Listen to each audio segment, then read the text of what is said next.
பிதா, குமாரன், பரிசுத்தாவின் பேராலே ஆமென். கிறிஸ்துவுக்குள் மிக பிரியமானவர்களே, எல்லாரும் அவர்கிட்ட கேள்வி கேட்கிறாங்க. என்ன எல்லாரோட உணவு சாப்பிடுகிறார், அதுவும் பாவிகளோடையும் ஆயக்காரரோடையும் சாப்பிடுறாரு. அவங்க எல்லாம் பாவம் செய்கிற மனிதர்கள் அல்லவா? ஆயக்காரர் வரி வசூல் செய்கிறவர், பாவத்தில் இருக்கக்கூடிய பிள்ளைகள், அவங்களோட சேர்ந்து அவர் போஜனம் பண்ணுகிறாரே என்று சொல்லி பரிசேயர்கள் கேட்கின்ற பொழுது ஆண்டவர் சொல்லுகிறார், நீங்க நினைக்கிற மாதிரி அவங்க பாவிகள் கிடையாது, மார்க்க ஜீவியம் பண்ணவங்க தான். ஆனாலும் அவர்கள் மனம் திரும்பி விட்டார்கள். அவர்கள் மனம் திரும்புகிறதுனால என்னோடு கூட அவர்கள் என்ன செய்கிறார்கள்? பயணப்பட்டுக் கொண்டிருக்கிறார்கள். நாம் இயேசுவோடு கூட நாம் பயணிக்கின்ற பொழுது பாவத்தின் வாழ்க்கையை நான் மாற்றி மனம் திரும்புதலுக்கு ஒப்புதலான வாழ்வுக்குள்ளாக நான் கடந்து செல்ல ஆரம்பிப்பேன். அது அந்த பரிசேயர்களுக்கு தெரியாது அல்லவா? அவங்க எப்படி பார்த்திருப்பாங்க? அவங்க ஆயக்காரரை பார்த்திருப்பாங்க, பாவிகளாக பார்த்திருப்பார்கள்.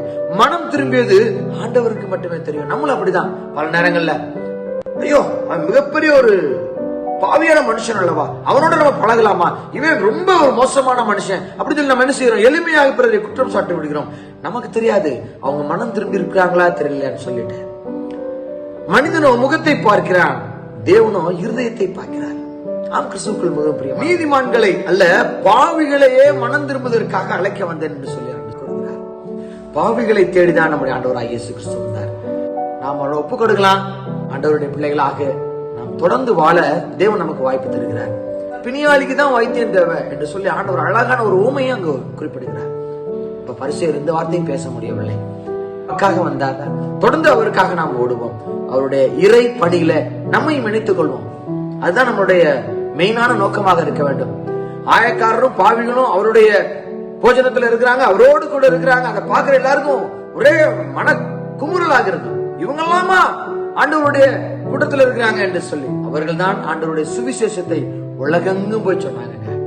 மனம் திரும்புங்கள், பரலோக ராஜ்யம் சமீபமா இருக்கிறது என்று சொல்லி அப்பேற்பட்ட பிள்ளைகளாக நாமும் நம்முடைய வாழ்க்கையில, பாவ வாழ்க்கையில தான் நம்ம இருந்தோம். பாவ வாழ்க்கையில என்னைக்கு நம்ம விடுதலையாக்கப்பட்டோமோ சுவிசேஷத்தை சொல்ல ஆரம்பித்து விடணும். சுவிசேஷம் ரொம்ப பெருசு இல்லைங்க. மனம் திரும்புங்கள், பரலோக ராஜ்யம் சமீபமா இருக்கிறது என்று சொல்லி நாம் சுவிசேஷத்தை சொல்லுகின்ற பொழுது எல்லாரும் மனம் திரும்புவாங்க. மனிதர்களை திருப்திப்படுத்த ஓடாதீங்க, ஆண்டவர் திருப்திப்படுத்த ஓடுங்க.